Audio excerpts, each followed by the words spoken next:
When you travel haplessly around America, hoping to keep being thought of as the world's loudest band, you come across all sorts of snacks and refreshments. Undersized bread for your cold-cut sandwiches, fast food, a healthy, or should I say unhealthy, dose of alcohol, and probably more than your share of various types of hot drinks. Spinal Tap was kind of a big deal 40 years ago, but it was the early 80s and they didn't have very many coffee options back then. Who did? I bet the quality was usually quite mediocre too. So fast forward to the 21st century when we do have all kinds of options about what we look for in our warm beverages. And what's the best option that Canadians and Americans can look for, or I guess Brits in America for a few weeks? Well, if you're a Java guzzler, then it's Sparkplug Coffee. Sparkplug is the freshest, fairly traded, premium Arabica beans in Canada. They deliver to customers in the US and Canada within a week, and Canadians aren't charged for shipping. Sparkplug provides half-calf and decaf options naturally, and they have a big old pile of blends and roasts. Not everybody wants caffeine in their coffee, including rotating seasonal blends. But okay, all of that is well and good, but what's even gooder is you becoming a member of the Autopilot Coffee Club. You get perks and also deals, and members save money every time they order. You can customize your handy-dandy membership to get your orders when it suits you. A crappy Coffee of the Month club, restrictive, all that kind of stuff? Nope, it's not. So before you get lost in the bowels of a small arena, type sparkplug.coffee/HYES into your browser. You'll save 20% off your next order. Use our HYES promo code and you'll save a little money, which you'll need if your big American tour ends up being a hilarious failure.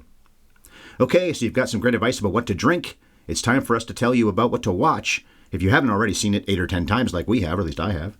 So let's get to the tap. But first we need the music man to play us into this podcast. Not heavy metal, just regular music. Bev, tell him to play it. And action!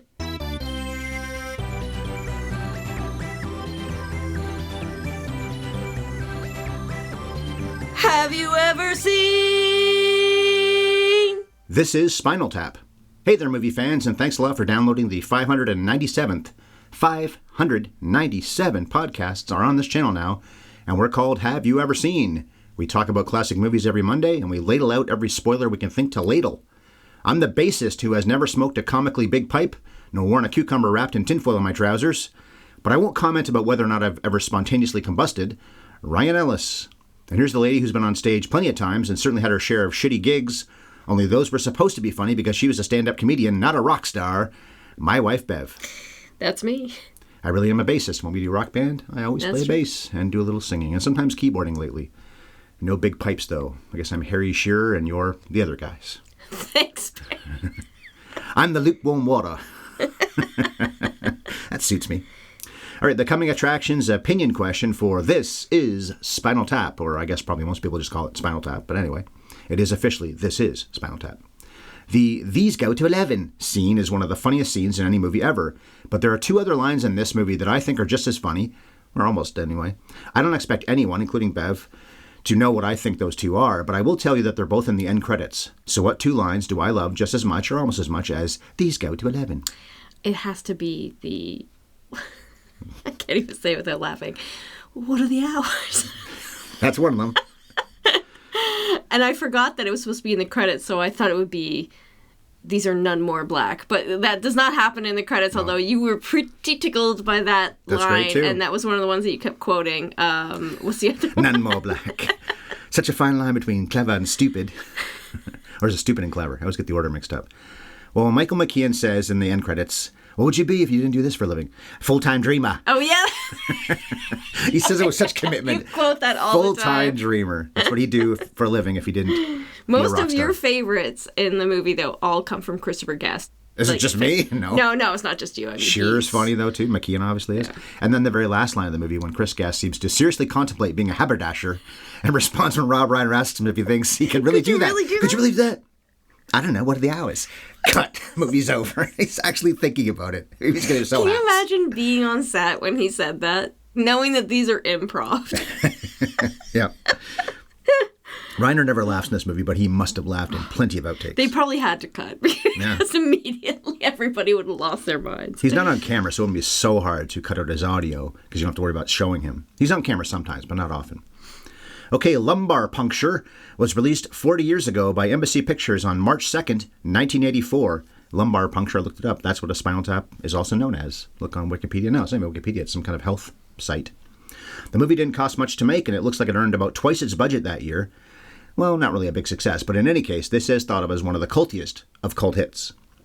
Bev, this ultra-famous movie is 4 decades old, so please remind us what it's about and give us a skinny on This Is Spinal Tap. Michael McKean, Christopher Guest, and Harry Shearer are Spinal Tap, a washed-up heavy metal band trying to limp their way through a failing U.S. tour. A documentary crew captures all of their challenges, fights, breakups, and finally a big reunion just in time for their stars to rise again in Japan. At the very end, yeah. Don't forget about Mick Shrimpton and Viv Savage, too. R.J. Parnell plays Mick, and David Kaff plays Viv. So Viv is the keyboardist, and Mick is the drummer through most of the movie, till the very end, where he gets blown up. They have to find a new drummer. Or, in a nutshell, and this might not be much of a nutshell, but on the IMDb, you can rate this movie out of 11. Oh, that's so great. I don't think you can do that with any other film. Why would you? Okay, the Rotten Tomatoes and such in this movie, there's quite a few numbers to talk about. The critics love it. 96% of them on Rotten Tomatoes say good. 8.6 out of 10 is the average. There are 65 reviews on the site, and 92% of audiences. This was Roger Ebert's number 4 in 1984. I don't think Siskel had it in his top 10, but did like it. I think he gave it a 4-star review, or close to anyway. Rob Reiner, by the way, on Rotten Tomatoes is either in the 90s with his reviews or duds. It seems like he's extreme, always. So this does really well, and When Harry Met Sally did really well. And, well, we've covered his best movies. We'll talk about those later on. But then you talk about The Story of Us, or a lot of his more recent stuff. Dud, dud, dud. Sometimes badly a dud, too. And Best in Show, by the way, which is obviously, in a way, a follow-up. Well, I guess Waiting for Guffman was first, the guest team. Reiner was never involved in his mockumentaries. But in a way, those two movies were a follow-up from this one. And Best in Show has very similar Rotten Tomatoes numbers, 96, 92-ish as well. This was 117th at the box office in 84. Not very impressive back then. Beverly Hills Cop was number 1, Ghostbusters was number 2, and Footloose, we just did that, 2 weeks ago, was number 7. We've covered all those movies and many others from 84. Spinal Tap was inducted into the National Film Registry in 2002, along with Alien, The Bad and the Beautiful, Beauty and the Beast, meaning the 1991 version, Boys in the Hood, From Here to Eternity, In the Heat of the Night, and Sabrina, and we've covered every one of those movies. Spinal Tap was 29th on the AFI's Top 100 Laughs, definitely deserved to be in the top 30, I'd say. Some Like It Hot was number 1. And the AFI nominations, but didn't make these lists. This first one, how did it not make this list? The top 100 quotes with these go to 11, but it was nominated at least. Didn't make the list somehow. Big Bottom, the bass-filled song, was a candidate to make the top 100 songs. And this was up for the 2007 AFI Top 100. So the greatest movies of all time, the second edition, but not the first edition. I know I'm a huge fan. I guess I've made that very clear. You're a fan too, I believe. So let's hear what you think about This Is Spinal Tap, our final movie of June. So I really like This Is Spinal Tap. I wish I could have seen it when it came out, when it was actually something so brand new and exciting. It would have blown my mind, I'm sure.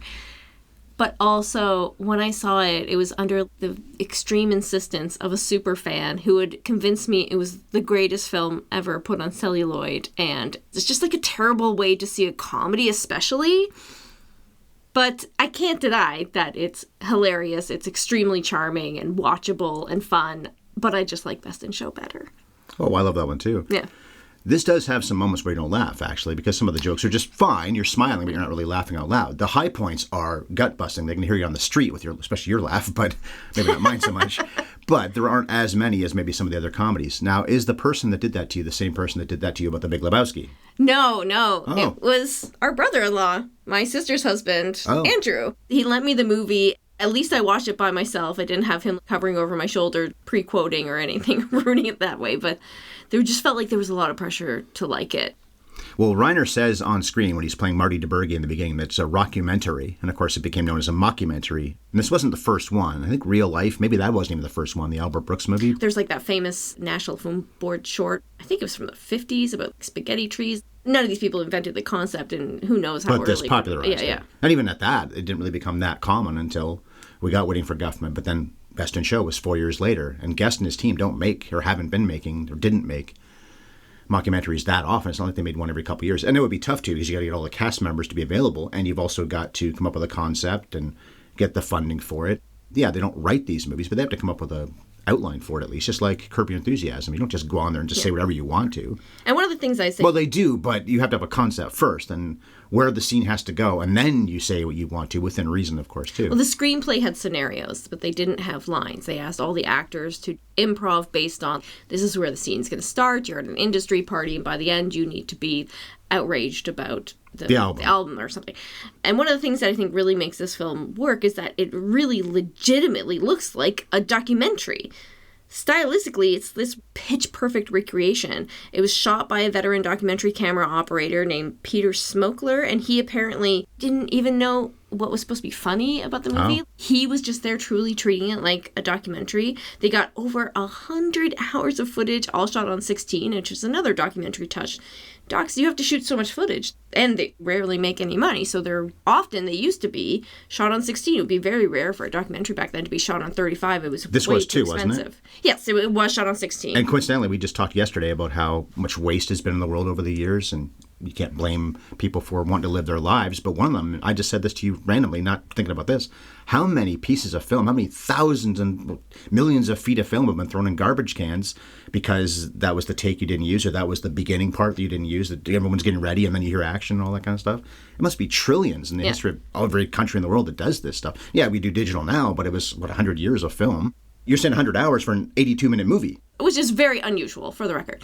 But at least they saved a lot of waste by just making a teeny tiny Stonehenge. That is true. That's a great gag. And they obviously nailed it because it was so realistic and their performance felt so authentic. Many people thought it was real. They thought it was real. A lot of people thought Spinal Tap was a real band. They would also help that misconception by going, not on tours, but they would play live shows in character. And they also played as the Folksmen, which is the characters that they are in, what's that one called again? A Mighty Wind? A Mighty Wind, yeah. Shearer, Guest, and McKean play those characters in The Mighty Wind. I gotta see that one again. They're the Folksmen? I think it's the Folksmen. And these guys are based on real rockers, but not blatantly, obviously.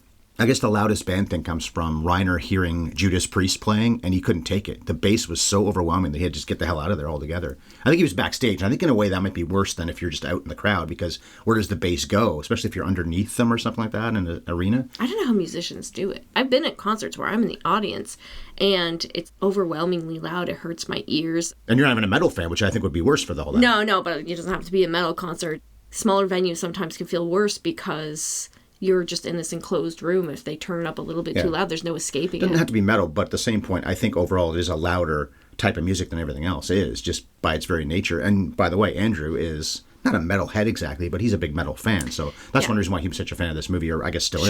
Sure. I'm sure he's going to be happy to hear us talk about it today.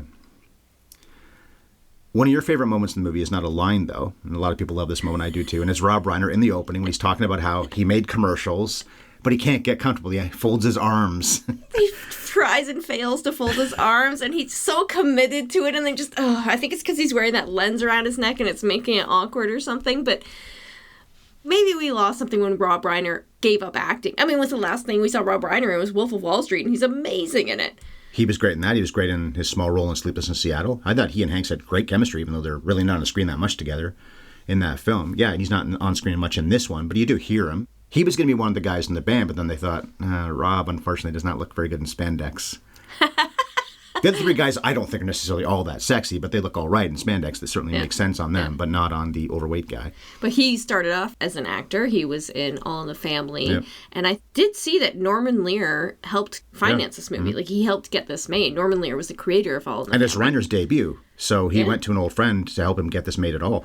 These guys tried to get it made for a long time, and they're the four writers, too. Reiner wanted everyone to be credited, and I think Guest has felt that way about his mockumentary since. But the Writers Guild won't allow it, so that's why it's the four of them that are credited for writing the screenplay and not the other people, and same with Best in Show. It's Guest and Eugene Levy that get credit for those, I think, every time, even though they've always acknowledged, no, we all wrote this. Everybody on camera wrote this, especially the biggest name players in this, the McKeans and the other people that he uses over and over again, Parker Posey and so on, but they don't get writing credit. Luckily enough, Guest is generous enough to say, we all made this. This is truly a collaborative experience. I guess every movie is, but this really is. And it was the beginning of Reiner's ascension to be one of the best directors of the 80s. One of the greatest runs of any director, consistently one movie after another. Yeah, right. Not enough people, maybe they do. Maybe there's plenty of people that feel this way, but I don't think there's enough people that feel like this guy had one of the best runs ever. I don't love the Sure thing, so it was this, then it was that. So if you just exclude that one for a minute, and again, it's okay. But you got one of the funniest and certainly best mockumentaries of all time. He starts with as a filmmaker, Sure thing then.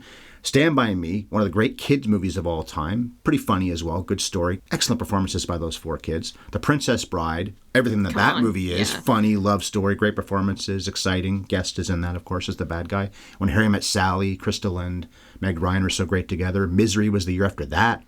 And A Few Good Men was 2 years after that. We've covered all those movies. This, Stand By Me, Princess Bride, When Harry Met Sally, Misery, and A Few Good Men are all on this channel somewhere in our archives. But then other than The American President, I don't think I've really liked anything else he's ever made. LBJ was okay. That was in the mid-20-teens, a movie with Woody Harrelson. But otherwise, Reiner just lost it entirely. He really fell off a cliff. It's quite a shame. Because he's such a funny guy, obviously. And he worked with Guest quite a few times. He was in Princess Bride, and he's the doctor in A Few Good Men. When I covered that, I think 2 years ago, I even acknowledged, I didn't know, and I'd seen the movie so many times, I did not know that was him playing the doctor on the witness stand for the longest time until I see the credit and think, and I started to know who Chris Guest was and thought, wait a minute, I recognize that chin dimple. I do recognize the voice. He's the doctor. I didn't know that. Chin dimple. Well, it's those chins. It's a pretty noticeable chin dimple. Well, one of the things that's noticeable when you talk about faces, the 2 guys. I thought you said chin double, like he had a double chin. If I did, I meant chin dimple. Chin dimple, yeah, that makes more sense. David and Nigel both have a cold sore on their face during the party when Bobby Fleckman is their host. And I guess the deleted scene there, because there is a version of this movie, it's like 50 minutes you can find, and maybe the DVD that we own, I don't remember now exactly. But there's a lot of deleted scenes. And anyway, it was that they were sleeping with the same groupie, even though David is married to Janine. Janine is the plot in this movie. There isn't really a plot to it other than, oh my God, we're getting fewer and fewer people coming to our shows, and they're canceling dates, and we're playing second bill to a puppet show after Nigel leaves anyway. But then the Japan tour happens. But before all that, they're just going downhill. Look at the number of big acts that come back out. They're old men now, old women now, and they do so well. Yeah. These guys are the opposite. They were completely failing with getting the fans to come back out. Def Leppard probably could fill a small stadium in this city, and maybe they do. But I remember maybe 15 years ago, these friends of mine traveled to the Erie County Fair to see Def Leppard play.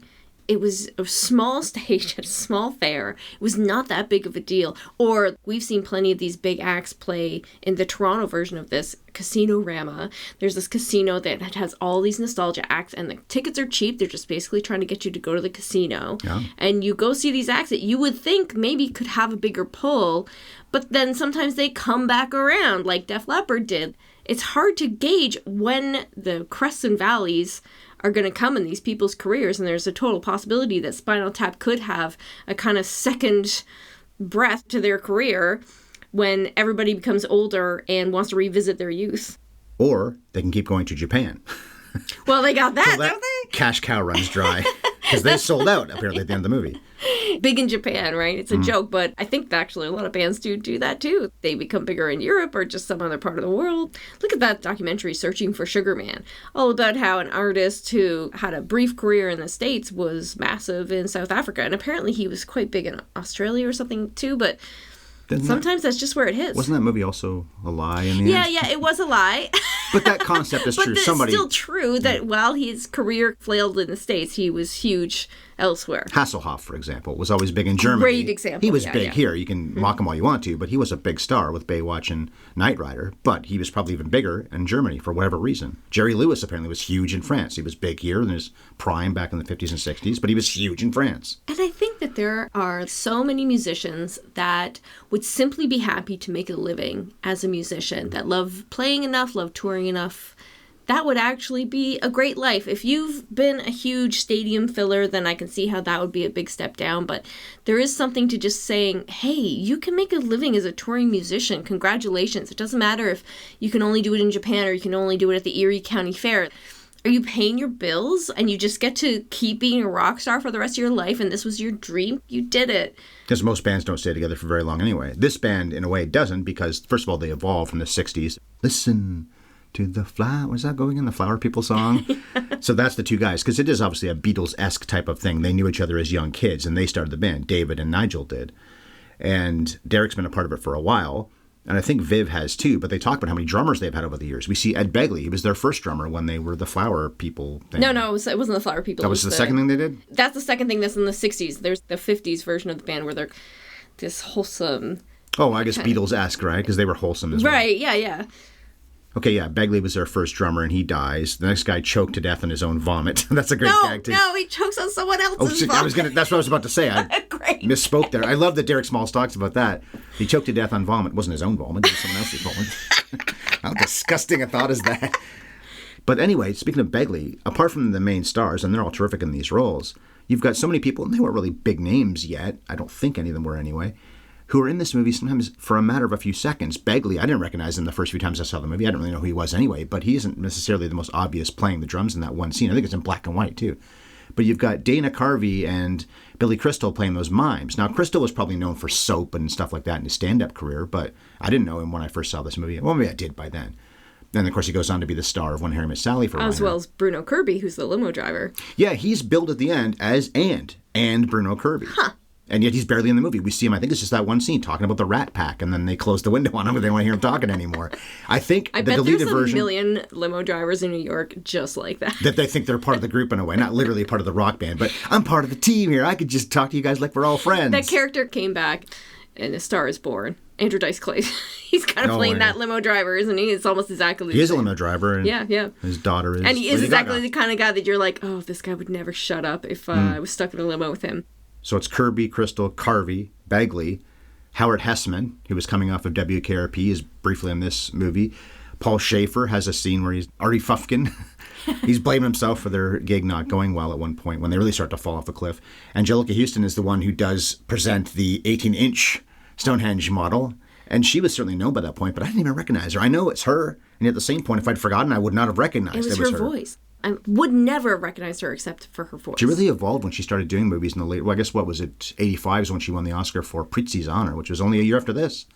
But I think of her more in the 90s look, I guess, obviously Addams Family type of look.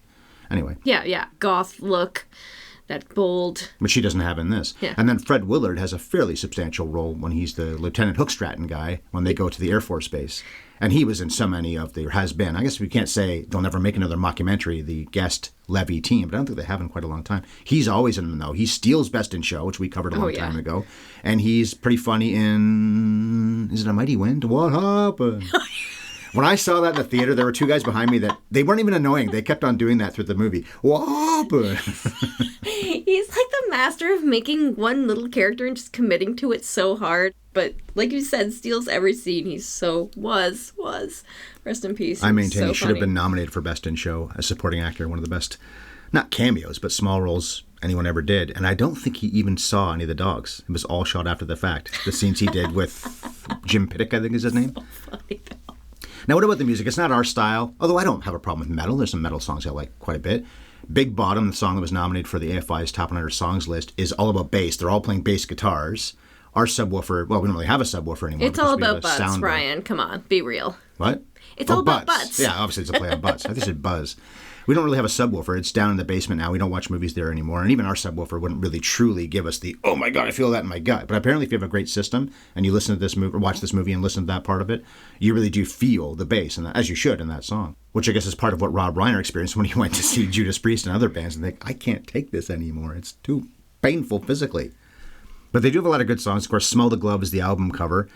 Do we ever see, I don't think we ever do see. No, they describe it, but they never show it. About a woman is on her knees. And just Fran Drescher describes it with great enthusiasm. Well, not enthusiasm. She's horrified by it, but her reading in that scene is great. And she's good, too, because she obviously put on a voice when she did The Nanny. She sounded nothing like that. I guess her regular voice is similar in some ways to The Nanny, but not really. And this is a good example of that, too.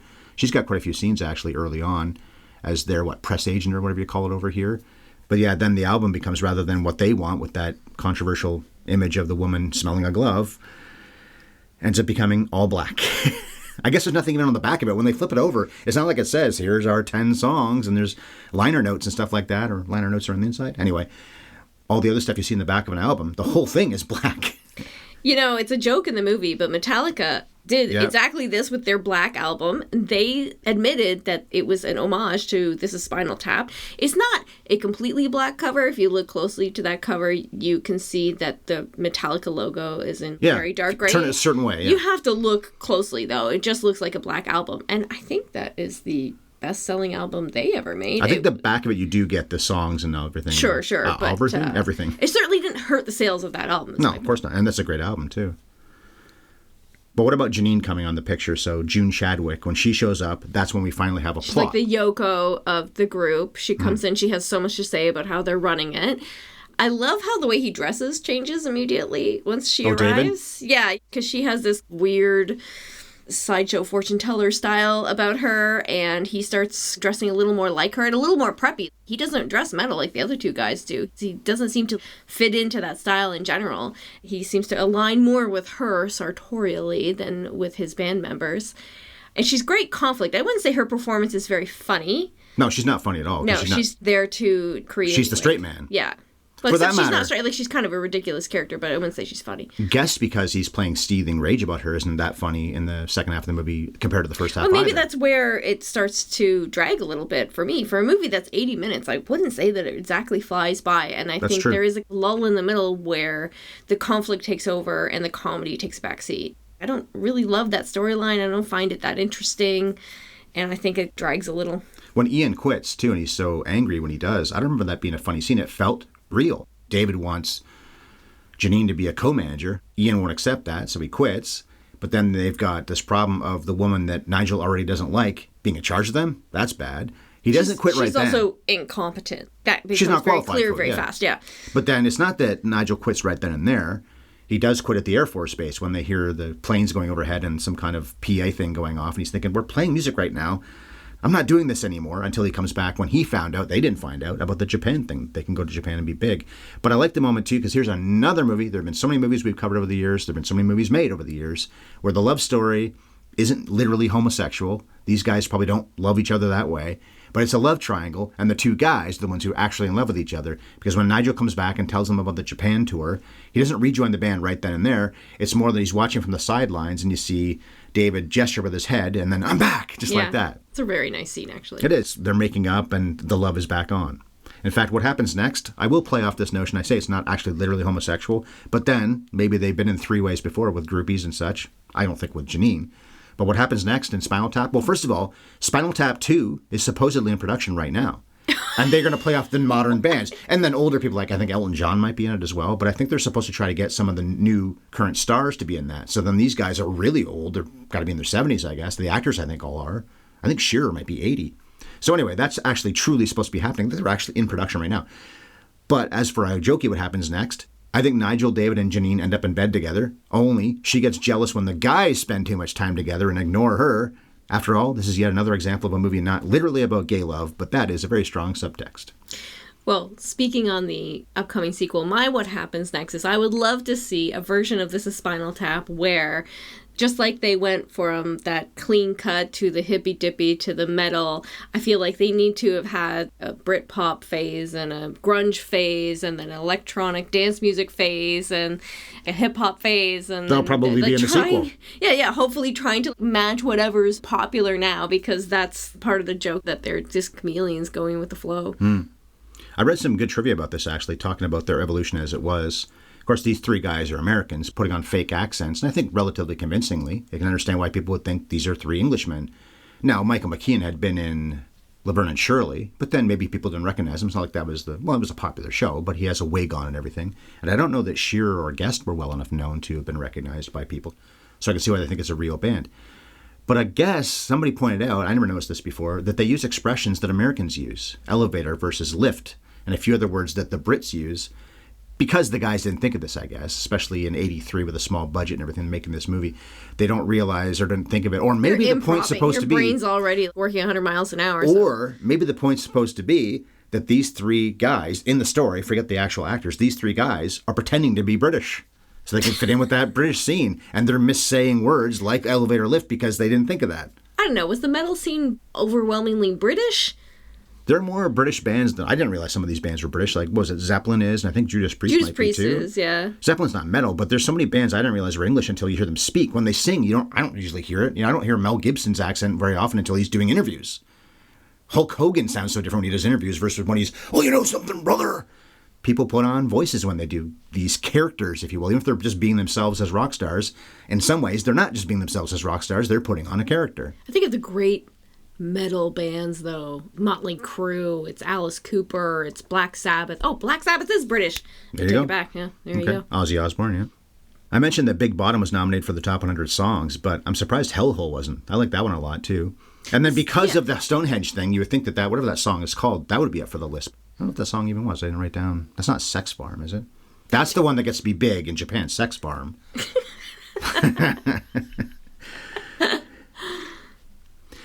Of course, one of the more famous scenes in the movie, too, is when they get lost underground when they're in Cleveland. Not underground, but in the bowels of the building. I guess this is based on at least Tom Petty going through this, and I think it's in a documentary as well, so we have evidence of this. It's not just an infamous story. Why isn't there somebody who works for the arena or the press agent for this kind of thing, a Bobby Fleckman, for example, making sure they know where to go because they shouldn't have to know. Yeah, these guys are idiots, but they shouldn't have to know where to go. They should be led to where they have to go. Maybe having a guide is one of those things that you lose when you stop selling tickets and then you're on your own. It is really one of the funniest scenes in the movie because they are so pumped up and then they're running in circles and they're running out of momentum. They see the black guy again. Yeah.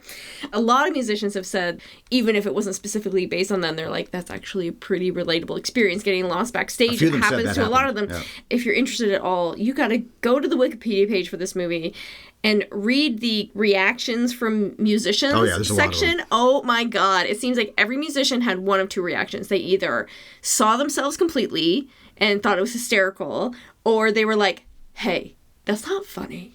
That's not cool, man. You're mocking what we've been through. Yeah, that's serious. I don't know why you think that's so funny. You can really draw a line to who has a sense of humor about themselves and who does not. So the scene in Cleveland's funny when they're lost, but of course the most famous scene in the whole film is These Go to 11, the amps scene. And so many movies have played off of that. One I think up right off the top of my head is Toy Story 2, when the toy Zurg tracks down the other Buzz, or I guess both Buzzes, but they have their battle. You see on his little gun thing that there's a big 11 there. And other movies have shown literally an 11 playing off of this. It's one of the funnier moments. Much like the ending when Nigel's considering being a haberdasher, I love the notion that he doesn't really think about it. It's the opposite with this scene, which is that, well, why don't you just have 10 be louder because you want to be louder than everybody else, but just make your amp stronger and louder than... That's the question, obviously, that Marty's asking. But the answer is just, but these go to 11. These go to 11. The thing that makes Nigel's And again, the cut is so perfect. 11, out, the scene's over. Yes, oh my God. Timing's perfect. Speaking of the editing, first, how on earth does one begin to boil down 100 hours of improv down to an 80-minute film? The whole process must have been an exercise in just killing your darlings. You have to respect Reiner's ability to just be cutthroat about leaving scenes and whole storylines on the cutting room floor.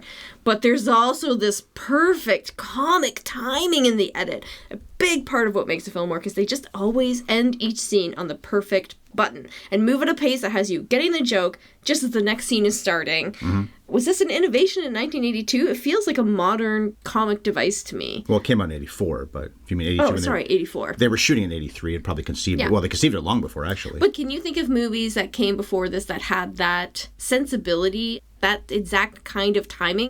It's not like every comedy does this.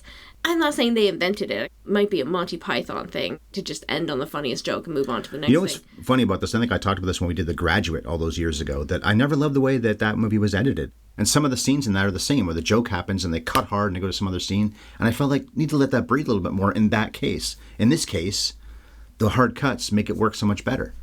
I don't know why. It's my opinion. I could be wrong. You and I still watch Saturday Night Live. And one of the things I think Saturday Night Live is like embarrassingly bad at is ending a scene. Oh, they've always been known for that. Right. But here's the alternative. And that's why I bring up Monty Python, because I think Monty Python just knew when to get out of a scene. It's a sketch.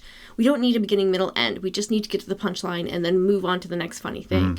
I really do love that style. But I also want to say about Nigel, we were talking about Christopher Guest and just, these go to 11. He's a stupid guy who has no idea he's stupid. And that's totally what makes his character work. He's a nice guy. He's a little guileless. I don't think he thinks he's a genius, but he truly has no idea how absolutely dumb he is. But when he quits, though, the band is nowhere near the same, which, of course, it shouldn't be. Any one of these three guys quitting, or really the five guys, although they replace the drummer all the time. Well, the drummer is obviously quite disposable. And I guess Viv is with them all the time, so he's necessary, too. Well, everyone's necessary. Anyway, when he's gone, and Derek has some ideas that don't work at all, they really start to fail until he comes back and it's a whole different thing. And that brief time he's playing again, then you see them in Japan they need him to be there. But you're right, he's incredibly stupid. You need that. And a very smart guy is playing an incredibly stupid person. Well, we said this about plenty of movies. I remember always comes back to Mean Girls. Tina Fey said this about Amanda Seyfried. You have to be really smart to play someone stupid and not make it like a caricature. He's not a caricature. He is playing it smart.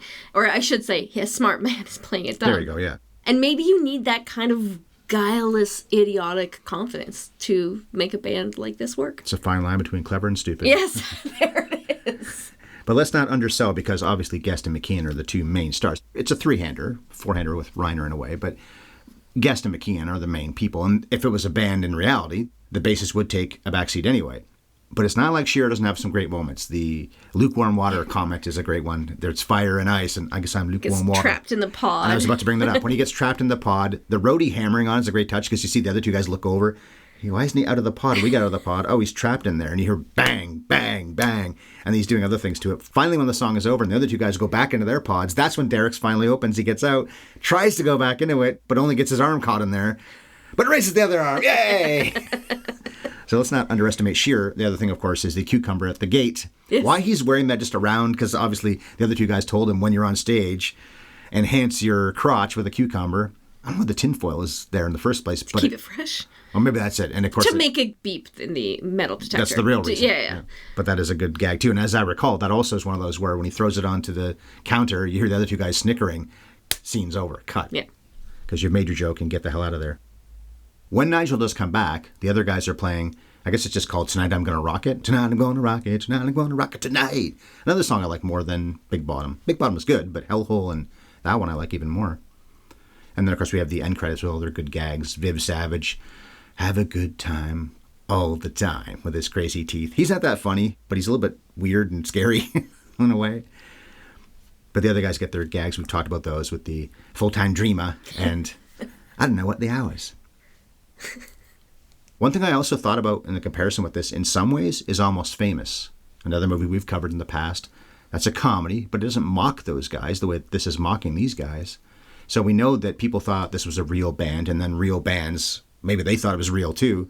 Although they would probably know. They've never heard of this group before. They can't be real, except, then again, mockumentaries were fairly new. It wasn't a common genre. But Almost Famous with the way that they're infighting, and a guy leaves the band for a little while, meaning Billy Crudup. I guess he doesn't actually quit, does he? They do stay together the whole time. But anyway, I just thought that movie also owes a little bit of something to this. And another thing we haven't mentioned yet, we talked about The Simpsons so often on this podcast, but these three guys played Spinal Tap on The Simpsons. Harry Shearer played a lot more than that on Right. The Simpsons. I always love in the commentary of that one. I don't remember who says it, and it might have been Al Jean. But anyway, there's always 3 or 4 or 5 people talking about every episode. And I've heard every commentary on the DVDs that we've owned. It's the one where Otto ends up living with The Simpsons. That's the payoff. But they said that they had a problem with one of the members of the band. We're not going to say which one. Michael McKean was good to work with. And then there's Harry Shearer. So then, it's funny because I've never heard a guest being a hard person to work with. But the Simpsons, Simpsons people are basically saying that he was. Even though he's made his own films, you'd think he'd respect the whole process more than even the other guys do, because he's been a director and a writer and had to corral other actors. He's been a director who obviously must have some level of generosity with his cast and crew, because They keep coming back. You don't get, they keep coming back, but also you don't get improv performances like that from people unless they feel safe in your care. Because they're going to look stupid. Yeah, They look dumb in Best in Show really, and Waiting for Guffman and A Mighty Wind and For Your Consideration. They mostly look idiotic. But I have heard here and in a there good way. over the years that Christopher Guest is a bit much. But at the same time, there's this other evidence that he can't be that bad of a guy. He married Jamie Lee Curtis. He's like one of the few people in Hollywood who's been married to the same person for his entire adult life. Has it been that long? They've been together a long time. He's also a lord. His official name, I think, is Christopher Hayden Guest. Hayden, Haden -Guest. So he's got royalty in him as well. Oh, but he's American, right? He's American, but he's got that heritage. So maybe he was always a little snooty. I don't know. No. We've mentioned the 3 other movies that Guest was in. Princess Bride, where he's the villain. A Few Good Men, where he's the doctor. And Best in Show, where he's actually not the star. Well, he is the main character in Waiting for Guffman, I guess. He's Corky, the guy who runs the play. But in Best in Show, it's certainly not him as the main character. Michael McKean was in Best in Show, and also Mystery Alaska, that Chris and I covered on Scoring of the Movies. I think that's it for him on our podcast until today. Often has worked with Guest over the years, though. And, of course, with, what's his name, David Lander, I believe, who played Squiggy. He's Lenny, and the other guy, David Lander, is Squiggy on Laverne and Shirley. So he's done a lot of TV stuff. Let's not forget him playing Chuck on Better Call Saul. He's great in that. One of my favorite performances of his. He's incredible Excellent in show, that show. and he's terrific in it. Harry Shearer is in small roles in The Fisher King, A League of Their Own, and The Truman Show, and also, of course, all these years he's been on The Simpsons.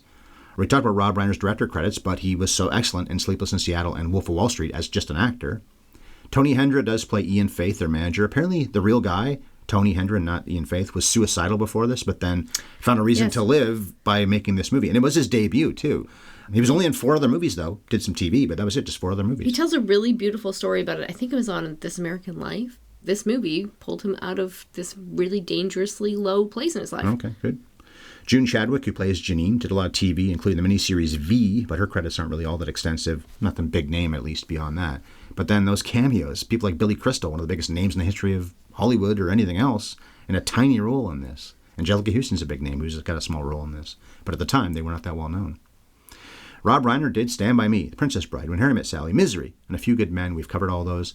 His name, Marty DeBurgi, is apparently a mashup of Scorsese, De Palma, Spielberg, and I guess Fellini. So Marty, Martin, everyone calls him Marty, D-I, but De Palma, the Berg part from Spielberg, and then the E, I guess, would be Fellini or Antonioni, one of those kinds of guys. He uses tight and shaky close-ups very well. It feels authentic, and that, of course, is a lot of credit to, you said Smokler or Smokler, I guess it's Smokler, the cinematographer. And he did co-write with the other 3 guys, but the movie's basically ad-lib, so writing requires asterisks. Well, he wrote the scenes. He made the plot happen. That's not nothing. Yeah. The 4 of them.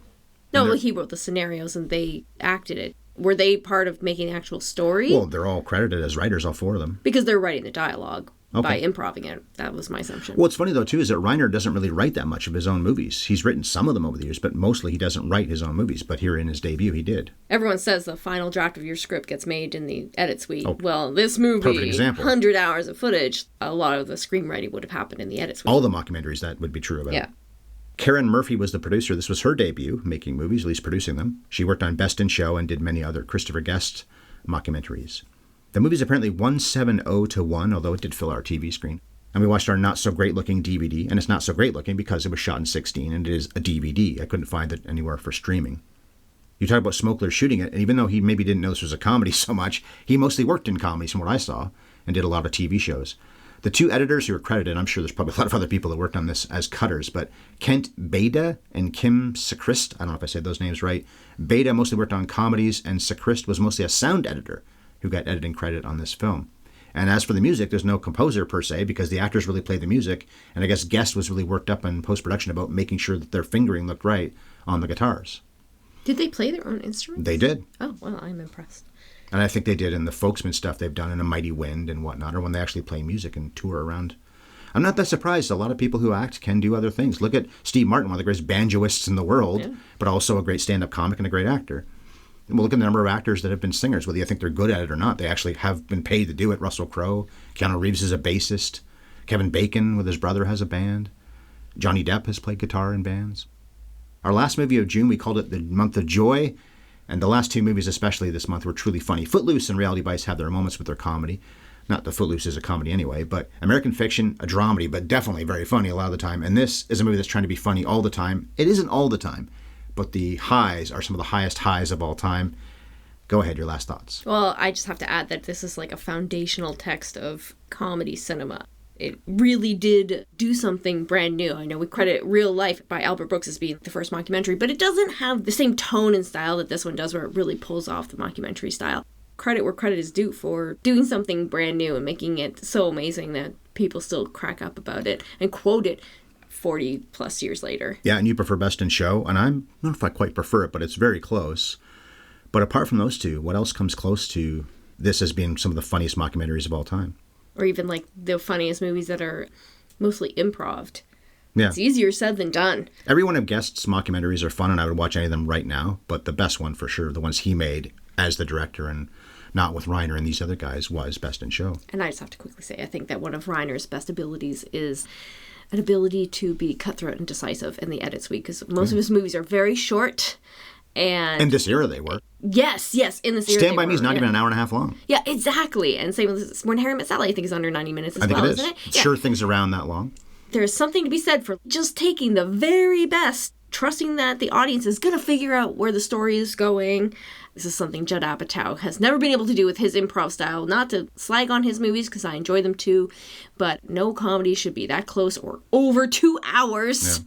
If he had the editing sensibility that Rob Reiner has with this, then I think that his movies would be more enduring classics. They would just be more watchable. There's probably plenty of people listening to this being like, what is she talking about? I could watch 40-Year-Old Virgin 100 times a year. But it is 2 full hours, and then the director's cut is something like 2:15. Ugh, no. Kill your darlings, people. Move on. Apatow's best comedy is just like this. This is true about every movie, I guess, but have to have so many strong people in the cast, too, especially if you have a few minutes on screen to really score in the few seconds you have. Paul Schaefer, let's not forget how funny he is in his brief scene in this. And he was known, of course, because of Letterman and some other things he had done. But he's one of the funnier cameos in the whole movie. He's not even really an actor. No. Spank me, guys. It's all my fault. Nobody's here for your show. Or was it a signing? It was a signing. We've had some great soundtracks in our movies this month with Reality Bites and Footloose. They were outstanding. And now this one. I don't love this kind of music, but hats off to these guys for playing this music. And American Fiction, we love the music score. So not the songs, but the music score itself. But the music is just a jumping off point in Tap. This movie's about dumbass little boys who lucked into being very successful, at least before, even though they can't handle the level of fame that they even still have. But the Japanese fans saved their tour and gave them hope that they're still relevant. So it's a weird happy ending. Their tour being such a bomb until they go to Japan is actually rather sad if you think about all this stuff and the way they not broke up, but the way that Nigel left and the new managers and their Ian quit in a rage. An unqualified person's their manager. How's that going to work out? By the way, one thing as well, McKean at least at one point is wearing a wedding ring on stage too, which he doesn't early on. And most rock stars never would. His wife, and I don't remember being clear that they were married. But I'm pretty sure I saw a wedding ring on his finger. So unless he was married in reality and forgot to take it off one day, I don't know. I just know I saw a wedding ring on his finger, at least in one scene. In any case, Reiner and his 3 stars knew exactly what they were doing in a genre that was pretty new back then, and they made a film with some of the biggest laughs of all time. The highs are so high. So that was how we saw This Is Spinal Tap. In 7 days, it will be July 1st, which is Canada Day, our nation's birthday. I'm not sure how old our country will be. I didn't do the math. I can look at it later.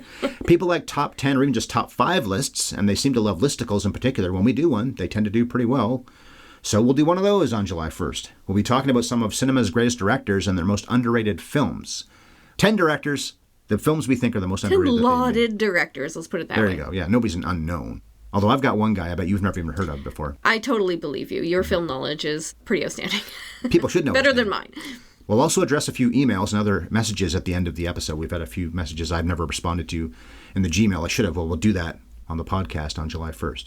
And since there's no coming attractions trivia question or opinion question for such an episode, Bev, tell them how they can contact us and all that stuff. Well, you already know how to find us, but let me remind you to favorite or subscribe wherever you listen, which is also where you can find our archive of 597 episodes we're up to now that are all available for free. And while you're there, you can leave us a rating and a review. That's a great way to support the podcast. You can find us both on Twitter. Ryan is at MovieThemed51. I am at Bev Ellis Ellis, which is also where you can find me on Threads. Or you can reach us by email. Have you ever seen podcast@gmail.com. And you can find our podcast on YouTube. Our channel is at HYES Ellis. And to enjoy freshly roasted premium coffee delivered straight to you in Canada or the US, please go to sparkplug.coffee/HYES and enjoy a 20% discount. I'm off to become a full-time dreamer. And cut. Be a full-time dreamer? What are the hours? Well, I don't know. What are the hours?